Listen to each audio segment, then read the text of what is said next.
밀리터리 사이언스의 신비한 만남 본게임, 오늘도 본내용으로 곧장 진격해보도록 하겠습니다. 안녕하세요. 저희는 본게임의 NS. 지입니다. 네, 자 그럼 오늘의 주제로 바로 진격해보도록 하죠.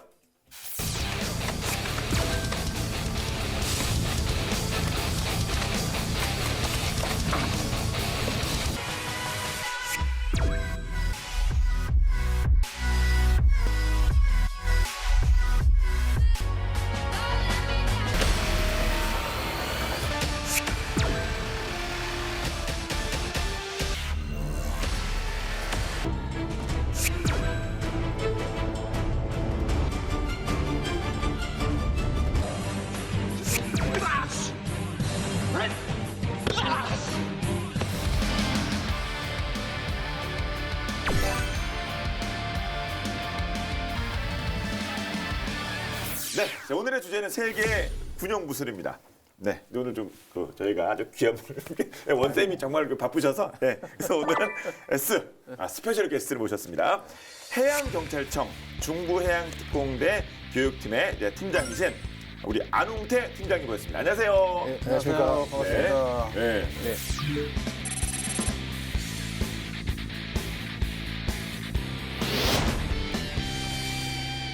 딱 봐도 형님은 기자 같고 딱 특공대 네, 뭐가 딱 그러지 않습니까? 네. 아니 저는 그 영화 배우고 오신 거 있어요. 네, 콤미나 우리 어떤 일 하시는지 조금만 더 구체적으로 말씀해 주세요. 저는 지금 해양경찰 특공대에서 해양경찰 특공대는 해상 대터레를 그 업무로 주 업무를 하고 있는 팀인데요. 거기서 이제 그 교육팀 팀장 업무를 맡고 있습니다. 해상 대테러라고 하면 이게 무슨 무슨 테러리스트가 우리 배를 막 납치했다든지. 네네 그렇죠. 그러니까 해상에서 벌어지는 대테러 상황에 대한 대처를 하는 팀이라고 보시면 될 것 같습니다. 그 팀을 이렇게 교육시키는 팀장입니다. 영어로 SSAT. 네네 맞습니다. 그래서 Sea Special Attack 팀이라는 게 그 약자인데요. 그렇게 불리고 있습니다. 근데 보통 이제 무도인들은 뭐 무술이 우리 흔히 학계 몇 단이다 뭐 이런 표현 많이 쓰잖아요. 제가 그런 거 묻지 여쭤봐도 좀 신뢰가 안 되는데. 교육사 좀 영어 좀 잘하세요. 그런 거 똑같은 거 영어 좀 해보세요. 근데 몇 단이세요? 궁금하긴 하네요. 그러니까 공인된 단증은 저기 어렸을 때 했었던 이제 태권도가 4단이 있고요. 대학 때 이제 그 아마추어 복싱 선수 생활 좀 했었고 이제 경찰학교에서 배웠던 유도가 1단 있고 그다음에 이제 현재는 이제 주짓수를 한 15년 정도 계속 지금 수련하고 있습니다. 2001년 전국 선수권 복싱 대회 우승자십니다. 그리고 주짓수는 2013년 이제 군경, 그러니까 군인 경찰분들 포함해서 군경분들 중에 첫 번째로 블랙벨트, 검은 띠 네네, 맞습니다. 최초 승급자시랍니다. 그러니까 가장 높은 수준의. 네네 맞습니다. 그리고 이런 기사도 있네요.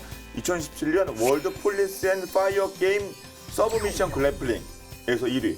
서브미션 그래플링은 이렇게 누워서 이렇게 보통 그라운드 이런 조이고 이거죠. 네네 맞습니다. 어떤 대회? 어떻게 그걸. 저 예전에 격투기 중계도 하고 레슬링 중계도 했어요.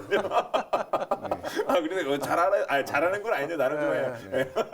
허당께 몇 년이면 한다고 그러겠네.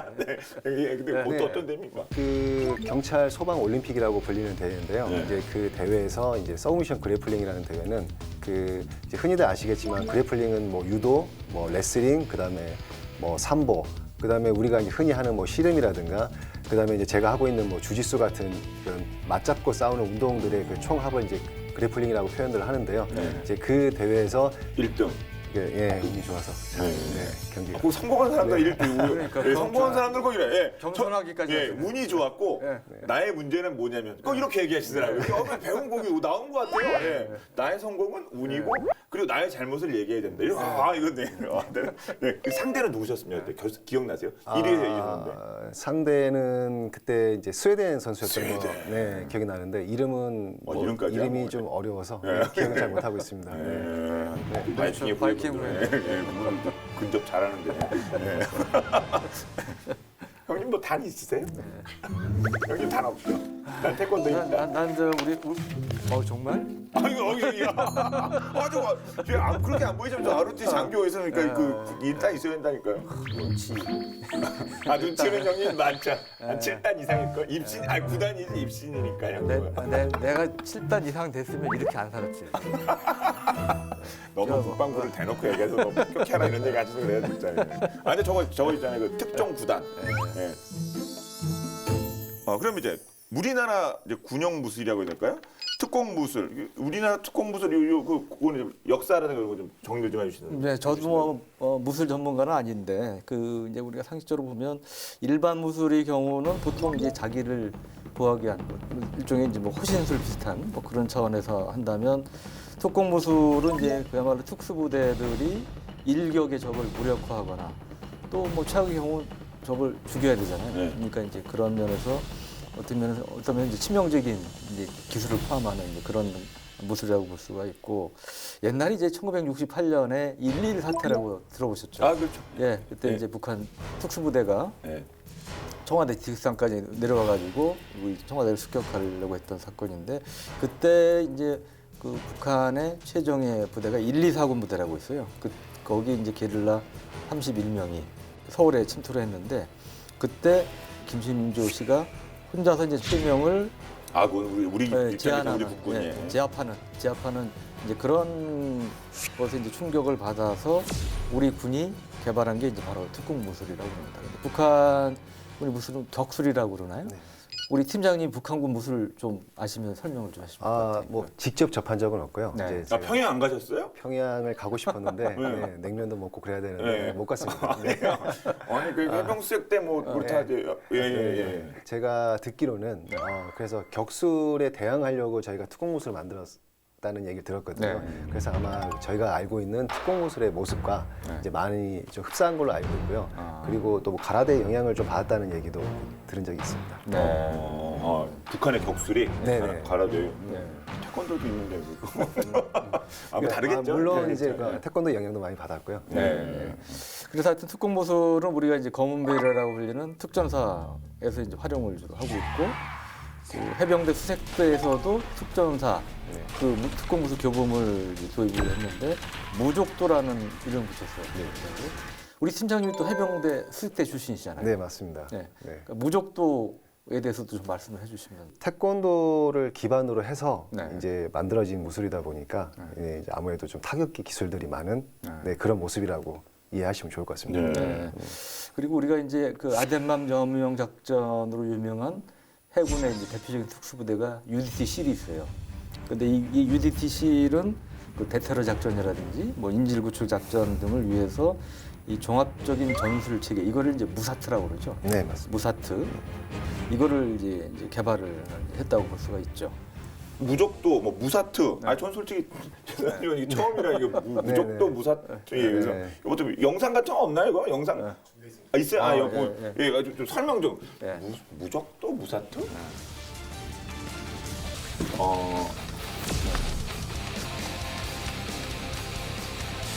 저 영상이 유튜브에서 굉장히 화제가 됐었어요. 네. 뭐 몇 군데서 올라왔는데 저도 제 채널에 올렸지만 네. 많이 보는 경우는 한 60만 건 이해가 되거든요. 또 우리 또 원빈치도 해군 특수부대 아니에요? 저 배역의 아저씨에서. 네, 해군 특수부대 역할로 나왔었죠. 네. 저게 무적도인가요? 저거는 이제 무적도하고 이제 상관없다고 보시면 될 것 같습니다. 그리고 앞에 이렇게 막 빠르게 움직인 거 있잖아요. 네네. 저희는 좀 죄송하지만 이제 견자단 씨가 견자단 씨가 많이 하는 건데. 네. 그거는 뭐 어떤 처음에 나왔던 영상은 이제 그 무사트라는 무사트. 무사트라는 영상인데요. 그 무사트는 아까 말씀해주신 것처럼 이제 UDT에서 지금 하고 있는 이제 격투 프로그램이라고 보시면 될 것 같습니다. 지금 저희가 본 시범은 이제 그 나이프 파이팅을 기본으로 해서 나이프 파이팅 칼로 나이프 싸우는 파이팅, 네. 칼싸움, 네. 칼싸움. 예. 네, 제가 알기로는 이제 또 무사트는 저것뿐만이 아니라 이제 다른 뭐 동작들도 많이 있고 다른 기술도 많이 있는 걸로 알고 있습니다. 멀티 UDT 실 네. 어설팅 택틱스 그래서 무사트. 네, 무사트. 무슨 아랍어 같은데 이렇게 그 영어의 그 약자네요. 그럼 무사트는 참고로 우리가 개발한 겁니까? 네, 맞습니다. 네, 그 UDT를 제대하신 분이 네. 그래가지고 자기 부대에 좀 더 적합한 무술을 이렇게 무술 체계를 만들고 싶다고 해가지고 네. 만드신 걸로. 뭐 태권도는 아니고 그냥 복싱도 아니고 좀 여러 개 그 네, 그렇죠. 기본 여러 그 무술이 네. 좀 이렇게 조화가 된 거죠. 네네 맞습니다. 네. 어떤 그러니까 그 하나의 특정 무술이라고 보기는 좀 어렵고요. 그러니까 이거는 그냥 훈련 체계라고 보시는 게 더 맞을 것 같습니다. 그래서 이제 오늘 아마 할 얘기 중에 이런 훈련 체계라는 표현들이 좀 많이 나올 것 같은데요. 그러니까 무사트는 그 UDT가 작전 중에, 그러니까 특히 그 CQB 작전을 할 때 그 CQB 작전에서 벌어지는 돌발 상황에 대해서 대처를 하는 이제 그런 무술이라고 보시면은 좀 이해하기가 좀 편하실 것 같습니다. CQB가 근접 그거죠. 네네 근접 전투를 말하는 거거든요. 그러니까 우리가 흔히 아는 이제 뭐 그 경찰 특공대 뭐 스와 팀들이 그러니까 건물 내부로 들어가면서 이렇게 내부 소탕을 하는 모습들을 가끔 영화에서 볼 수 있잖아요. 이제 그런 것들을 이제 통칭해서 저희가 이제 CQB라고 말을 하는데. 코러 배틀 이야기. 네네 맞습니다. 네. 전자 아저씨 그 뭐 네. 저희 전 그 우리 본 게임 녹화 때도 말씀을 한 번 더 언급됐는데 그때 총 얘기가 나왔었고 네네. 그래서 저 궁금한데 이렇게 이거 있잖아요. 딱 네네. 옆 장면 나오는데 네. 얼굴 공격하는 것 같으면서 다리 막 인대를 건드리고 막 이런 거 있잖아요. 다리 네. 건드리는 거 하면서 여기 어깨 막 하고 이거 있잖아요. 그렇죠. 네. 그거는 어떤 무술을 있는 건가요? 그러니까 무술의 이제 가장 기본적인 요소인 이제 기만 요소죠. 네. 그러니까 약간 속이고 이제 공격을 하는 이제 기만 요소이긴 한데 저도 개인적으로 굉장히 좋아하는 네. 영화입니다. 네. 개인이 좋아하는 영화고 또 여러 번 보기도 했고요. 네. 네. 저기서 이제 나오는 이제 동작들은 아까 말씀하신 것처럼 뭐 무사트, 그러니까 같이 지금 나이프 파이팅이라는 게 공통점이 생기긴 하는데 네. 사실 이제 영화에서 나오는 그런 모습들은 그 영화 그 무술 감독의 인터뷰를 빌면은 약간 그 필리핀 무술이 칼리, 네, 칼리하고 그다음에 이제 인도네시아의 실랏을 이제 많이 좀 보고 이제 공부를 했다고 하시더라고요. 그래서 그런 모습들이, 그러니까 저도 이제 필리핀 칼리를 이제 잠깐 배운 적이 있었었는데 네. 이제 거기서 나오는 이제 동작들을 많이 좀 이렇게 벤치마킹 한 것 같은 느낌이 좀 있습니다. 네. 그러니까 나름 원빈 스타일이 그 그렇죠. 네, 아무래도 이건 네. 어쨌든 영화이기 네, 때문에요. 영화니까. 네, 영화이기 네. 때문에 이거를 이제 군 무술하고 연결하는 것도 예시가 될 수는 있겠지만 어쨌든 뭐 같다고 보기는 좀 어렵고요. 네. 네. 아까 말씀하신 이제 CQB 네. 그 근접전. 대표적인 네. 그 사례가 이제 2003년에 그 후세인을 생포할 때 그 작전인데 그때 이제 미 사사단하고 특수부대들 600여 명의 미군 병력이 이제 후세인의 은신처로 추정되는 게 농가를 덮쳤죠. 그때 바닥에 깔려있던 카페트를 딱 들춰내니까 그리고 그 뒤에 이제 뭐 진흙하고 스티로핀 덮여 있었는데 그거를 걷어내니까 깊이가 한 2m 83cm 그리고 폭이 한 2m 44cm쯤 되는 그 아주 좁은 공간에 이제 한 사람 수염을 잔뜩 기른 사람이 누워 있었고 그게 바로 이제 후세인이었던 후세인, 거죠. 예. 네, 그때 그 후세인이 이제 생포가 됐었던 건데 그때 만약의 사태에 대비해서 하늘 그 다음에 이제 인근 지역에 이제 많은 그 병력과 이제 장비들이 대기를 하고 있었죠.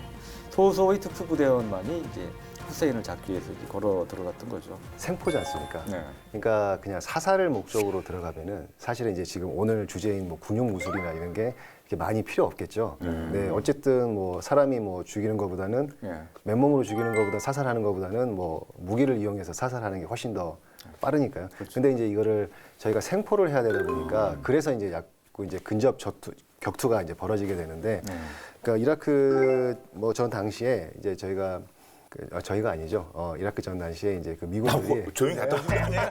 조용히 갔다 오세요. 우리 해병수색 때 실력. 이거 지금 이거 군사개민 이거 여기서 노출된 것 같은데. 내 후사인 대학 볼때 우리 태양의 우리에게 괜히 나온 드라마가 아니구나. 예. 태양의 우리에게 실전 주인공 아니에요 이거? 약간 다른 얘기인데 네. 원쌤 자리 딱 이게 뭐가 있나 봐요. 우리 러시아가 생각이 나요. 무기의 명가. 그대로 하지 않고 제가 저는 소련제지만 혹시 러시아 소총기 예, 예. 당연히 소련에.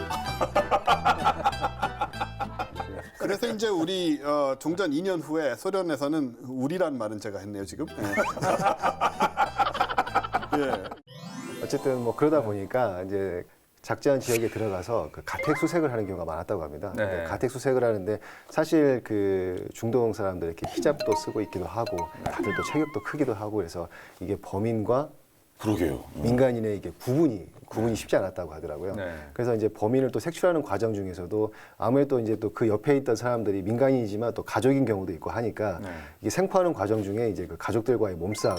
근데 또 민간인이니까 함부로 사살할 수도 없고 그러다 보니까 이걸 안전하게 그 범인을 통제하고 그다음에 또 민간인들을 컨트롤하는 또 그런 부분에 있어서 우리가 이제 생각하는 것처럼 일격필살에 이런 무술들이 필요했던 게 아니라 그 사람을 통제하는 이제 그런 무술들이 이제 그때부터 조금 더 이제 주목을 받기 시작을 합니다. 네. 아까 CQB? 네. 근데 또 CQC도 있죠?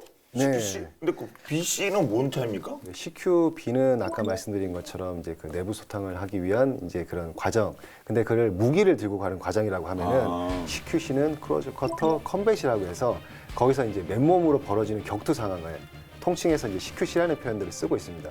근데 이게 사실은 또 국가별로 조금 아니면은 또 군별로 쓰는 표현이 좀 다르거든요. 미 육군 같은 경우는 뭐 CQB, 그다음에 맨몸을 쓰는 거를 CQC, 그다음에 이제 미 해군 같은 경우는 이제 무기를 들고 들어가는 과정을 CQC, 그다음에 이제 맨몸으로 이제 내 몸을 지키는 과정을 CQD라고 해서 크로즈 쿼터 디펜스라는 표현을 쓰고 있거든요. 네. 그래서 이제 요즘에는 그런 언어적인 그런 표현들이 너무 많아서 그래서 이제 그 맨몸으로 벌어지는 격투 상황을 통칭해서 컴배티브라는 표현을 많이 쓰고 있습니다. 아, 컨베티브. 네, 근데 맨몸이라고 하면 맨몸이면 뭐가 맨몸이죠? 발사체. 그러니까 발사체를 사용하지 못할 때, 그러니까 우리가 쉽게 말하는 실탄을 사용하지 못할 때 벌어지는 모든 격투 상황을 컴배티브라고 표현합니다. 그렇군요. 네.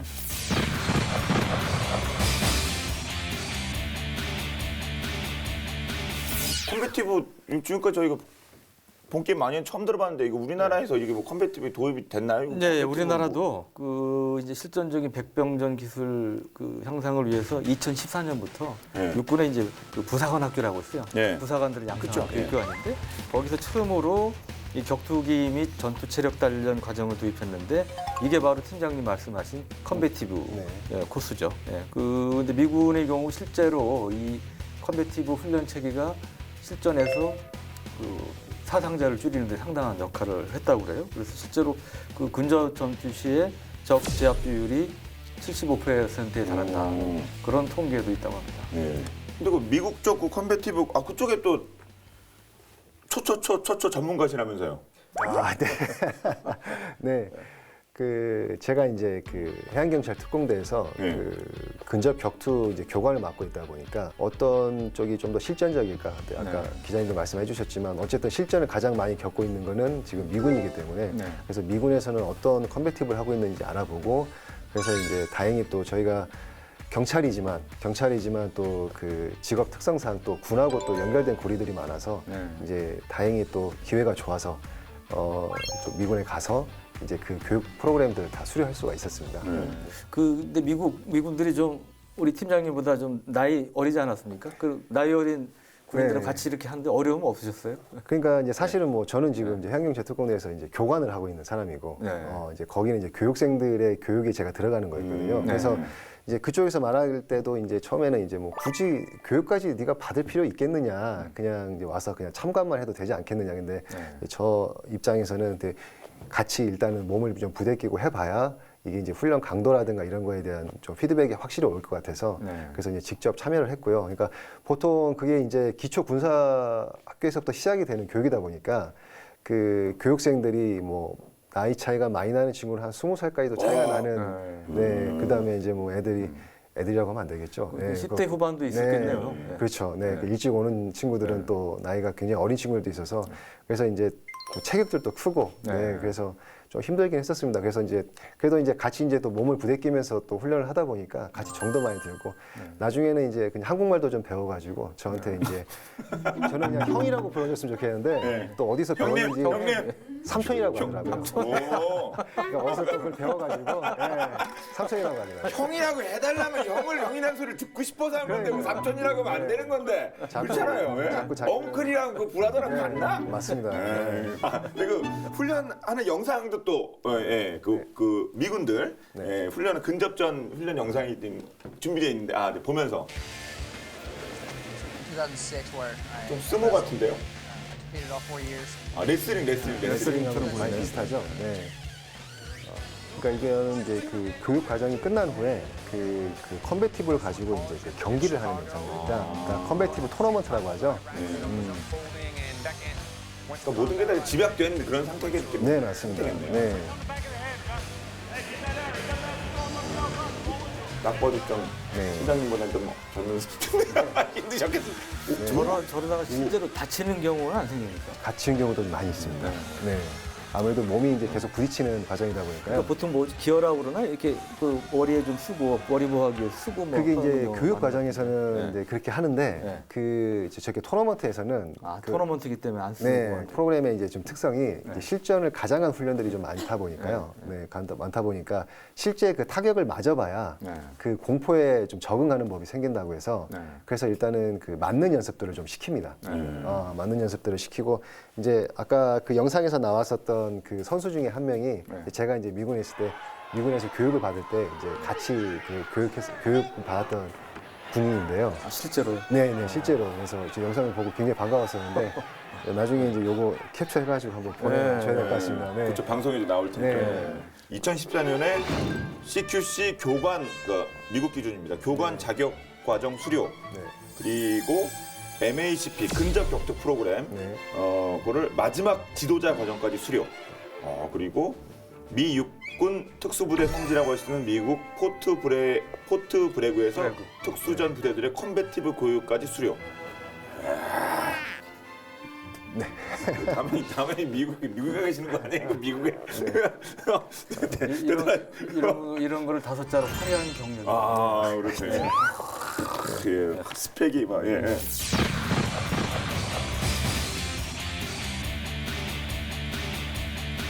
그럼 컨베티브에 대해 좀 더 구체적으로 살펴보도록 하겠습니다. 네. 그래도 뭐 기본이 되는 뭔 있겠죠? 그러니까 그 컨베티브의 백본이 되는 그 기술은 그 거기서도 말하지만은 한 80%는 이제 주짓수라고 얘기를 많이 합니다. 브라질. 네. 그러니까 우리가 흔히 그 이종 격투에서 많이 보게 되죠. 그러니까 브라질리언 주짓수가 이제 이 컨베티브의 그 토대가 되는 토양이 됐다라고 설명드릴 수 있습니다. 그 미국의 경우는 사실은 고유의 그 무술이 없다고 볼 수 있죠.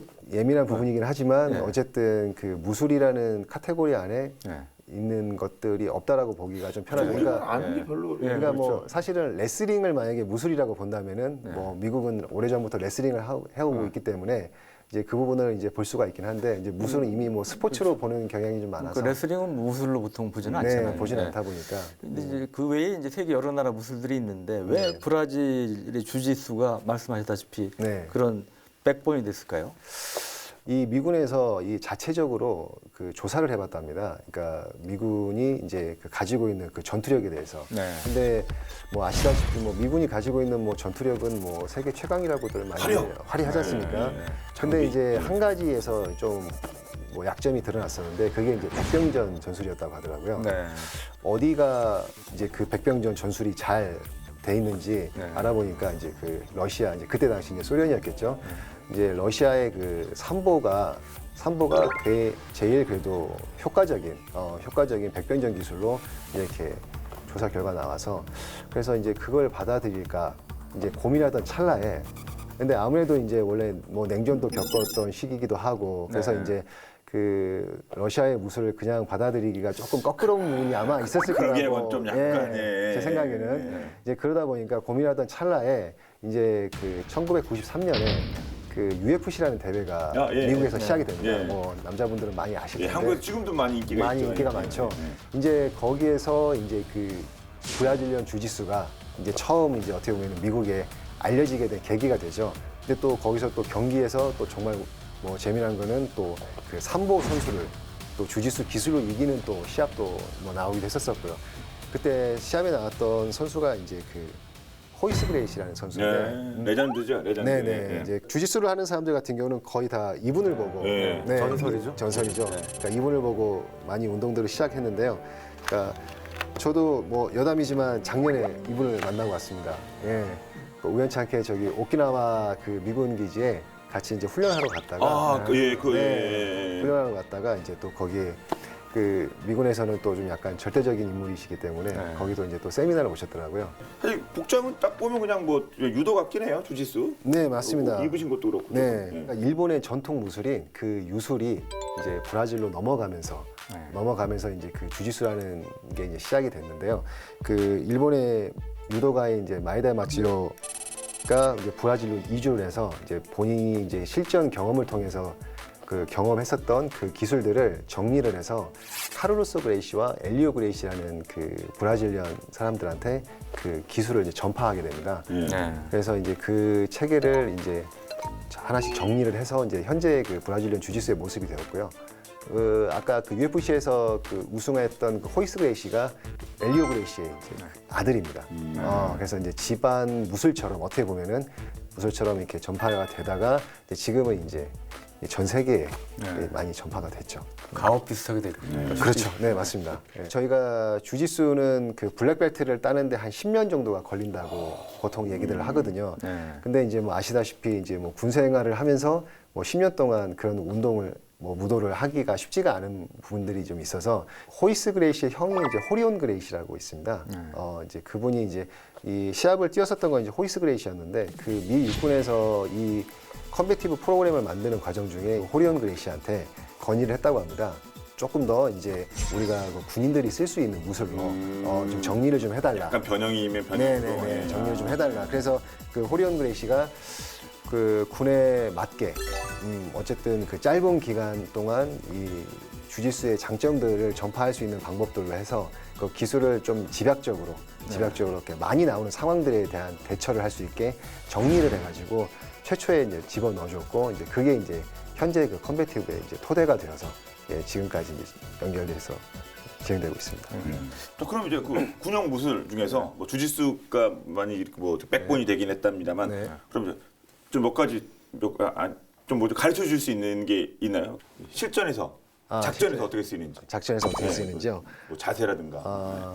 네, 상대를 제압하는 그런 기술. 제압하는 가장 이제 대표적인 기술을 하나 제가 시범을 한번 보여드리겠습니다. 네. 상대방의 뭐 관절을 부러뜨린다거나, 그다음에 이제 상대방의 뭐 목을 졸라서 이제 완전히 뭐 잠재운다든가 이제 이런 방법들이 있는데 약간 목을 공격하는 공격에 대해서 한번 제가 설명을 드리겠습니다. 설명해 제가 한번 제가 하면 되는 거죠.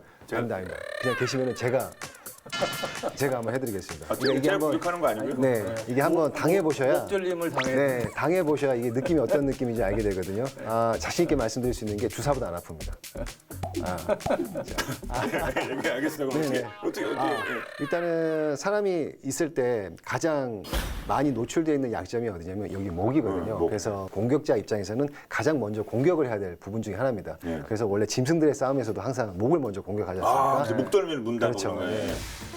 그 우리가 가지고 있는 그 경동맥이 여기 목 주변을 흐르고 있거든요. 근데 그 영화에서 보면은 이렇게 상대방을 고통스럽게 해서 상대방을 어떻게 보면 더 공격적으로 만드는 경향이 있거든요. 근데 이 초크는 상대방을 아프지 않게 살며시 제압을 하는 장점이 있습니다. 상대방 턱선에 제 이렇게 팔꿈치를 이렇게 딱 맞춰주시면 좋아요. 자, 아직까지 전혀 위협이 없죠? 이거 되겠어요? 이거 갖고 제압 되겠어요? 이거? 근데 이 상태에서 산이 이렇게 쏙 들어가면서 내 팔꿈치와 팔꿈치가 이렇게 네. 얼굴 혈색이 달라지는데. 이거 그저 레슬링 같은 슬리퍼 홀드 그거죠? 이거 뒤에 네네네. 이거 눌러서 네, 예. 비슷한 개념입니다. 왜? 할 말을 이러네. 네. 개운하시죠? 순간 아무 생각에 경찰 특공대는 두통이 있어 한 번씩 목 졸라주나 해서는 이걸 누르면 이게 뭐 산소가 뭐 네. 하면 이렇게 산소 공급이 막히면서 시간이 지나면 이제 기절하고 또 그게 또 시간이 지나면은 이제 살상까지 할 수 있는. 네. 기절시키신 적이 그러니까 저희가 그 교육생들을 교육시킬 때 이제 이걸 한 번씩 느껴봐야 돼서 그냥 이렇게 한 번씩 다 이렇게 재워줄 때가 있습니다. 네. 여기서 네. 아 그래요? 네, 한 몇 초 정도 더 지나면은 이게 상대방이 스며시 이제 기절하게 되거든요. 네. 기절하면 이제 또 다시 한번 깨워주고. 그러면 또 그 전 상황을 잘 기억을 못 하더라고요. 네. 이제 가끔 코를 고는 친구들도 있고요. 이렇게 뭐 침을 흘리는 친구들도 있고. 그래서 이제 교육생들 중에 말 안 듣는 친구들 있으면은 이렇게 한 번씩 재워주고. 이제 그러고 나면 근데 즐기시는 것 같은데 아니. 네, 그러고 나면 네, 또 개운하냐 또 많이 잘 기억이. 듣고, 네. 근데 한번 당해보는 것도 필요 있는 거죠 계속해서. 아, 예, 그럼요. 네. 근데 이거는 저희 19금으로 밑에 자막에 절대 네. 따라하지 그럼요. 마세요. 그럼요. 네, 맞습니다. 네, 네. 네, 말씀드린 대로 그만큼 이제 자격을 가지신 분이니까 네. 저도 제 목을 맡겼죠. 네. 절대 흉내는 금물입니다. Don't try this at home.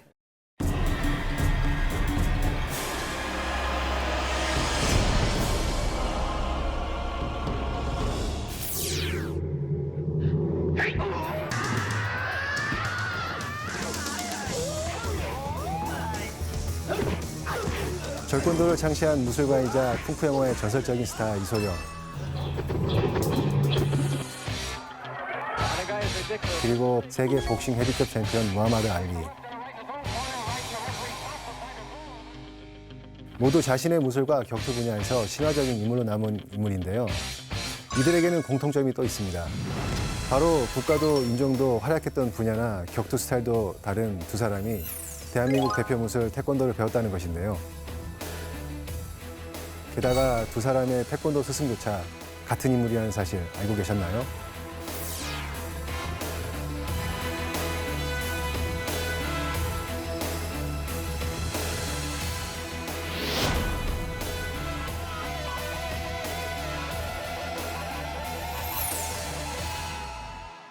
(1964년) LA 롱비치에서 열린 세계 가라데 선수권 대회.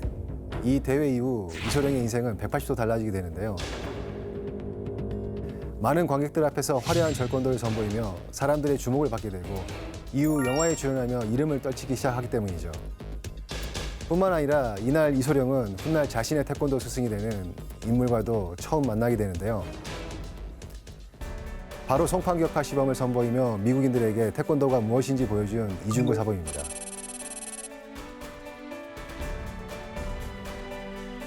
이 대회에서 이소룡과 이중구 사범은 각자 시범만 보이고 서로 겨루기 같은 것은 하지 않는데요. 하지만 같은 동양이라는 동질감과 무술이라는 공감대를 느끼며 서로에게 강렬한 인상을 받게 됩니다. 이후 이중구 사범이 주관한 준리 가라데 대회에 이소룡이 스페셜 게스트로 참가하기도 하고 둘은 우정어린 교류를 나누게 되죠.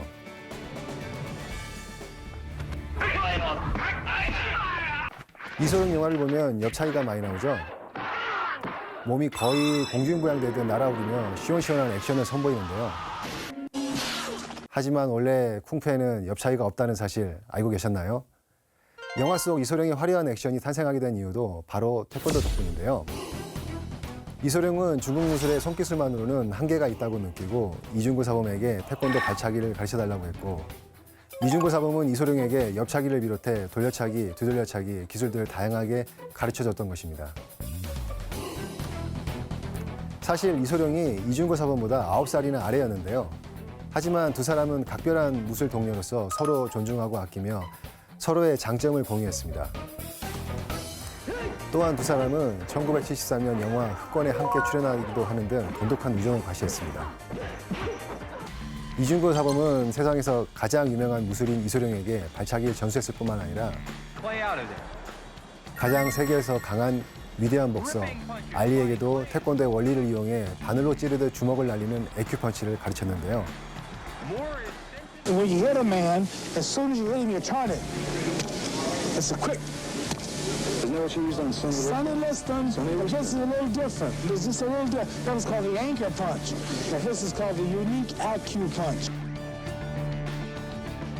무하마드 알리의 정확하고 날카로운 펀치에는 이런 비밀이 숨어 있었습니다. 사실 이중구 사범은 1962년 워싱턴에 첫 태권도 도장을 연 이후 미국 상하의원 300여 명에게 태권도를 가르치며 미국의 최초로 태권도를 보급시킨 태권도의 대부인데요. 톰 폴리, 뉴트 킹리치 전 하원 위원장 등이 모두 그의 제자들이죠.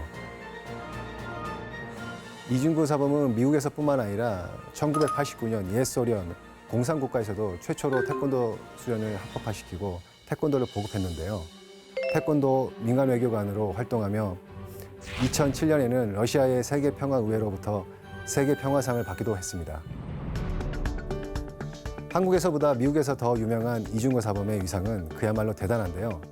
2000년 미국 정부가 발표한 미국 역사상 가장 성공한 이민자 203인 중 아인슈타인, 에디슨, 그레엄 벨 등과 함께 선정돼 미국 초등학교 교과서에 이름이 실렸을 뿐 아니라 워싱턴시는 동양인 최초로 미국 의회 의원들의 추천을 받아 2003년 6월 28일 3만 명이 모인 축구장에서 이중구의 날을 선포하기도 했습니다. 조지 부시 전 대통령은 이중구는 우리의 가장 중요한 우방인 한국을 대표하는 인물이라고 칭송했고 일레인 차우 전 미국 노동장관은 이중구는 한국이 미국에 준 최고의 선물이라고 존경심을 나타내기도 했습니다. 태권도가 올림픽 정식 종목으로 채택되는 데는 그의 역할이 컸던 것으로 알려져 있는데요. 전설적인 무술가들과 미국의 의원들, 나아가 세계인들이 사랑한 태권도, 그 뒤에는 165cm의 작은 체구에도 미국인들에게 그랜드 마스터로 불린 이중구 사범이 있었습니다. 그는 지난 4월 타계하며 세계 태권도의 큰 별이 됐는데요. 세계인들의 영원한 태권도 대부 이중구 사범이야말로 전설적인 무술인 이소령, 세계 챔피언 무하마드 알리보다 우리가 가장 먼저 기억해야 할 대한민국의 대표적인 무술인 아닐까요?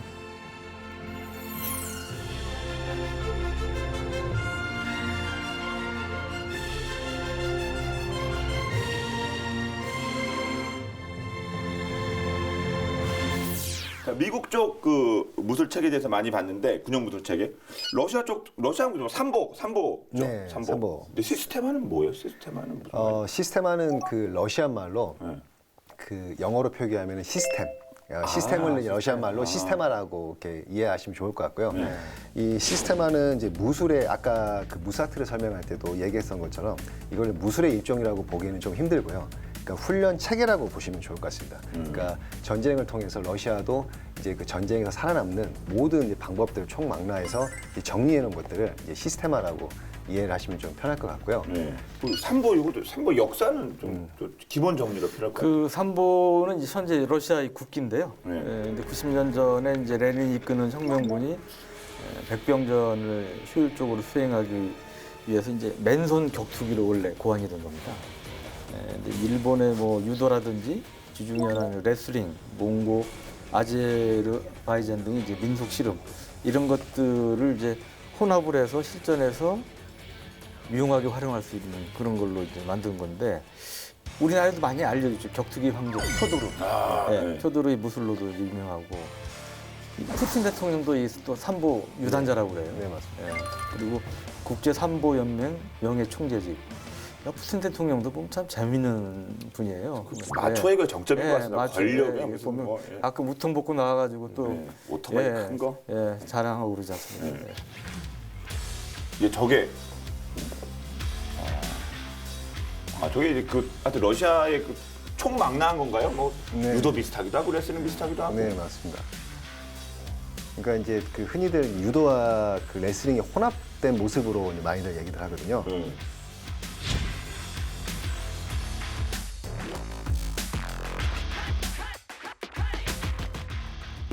또 특수부대 러시아 특수부대 스페츠나츠? 스페츠나츠.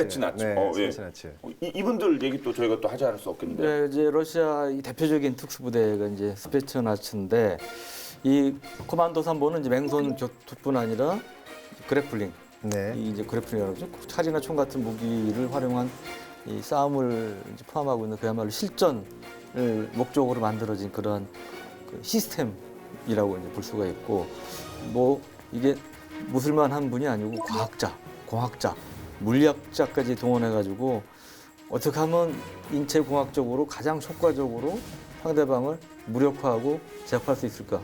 그거를 고민해서 만든 뭐 일종의 그뭐 살상용 살인 무술이라고 표현을 하고 있다고 합니다. 네. 이게 이제 첨언을 드리자면은 그 이제 그 삼보라는 거는 아까 이제 영상에서 보셨다시피 이제 그 두 가지로 나뉩니다.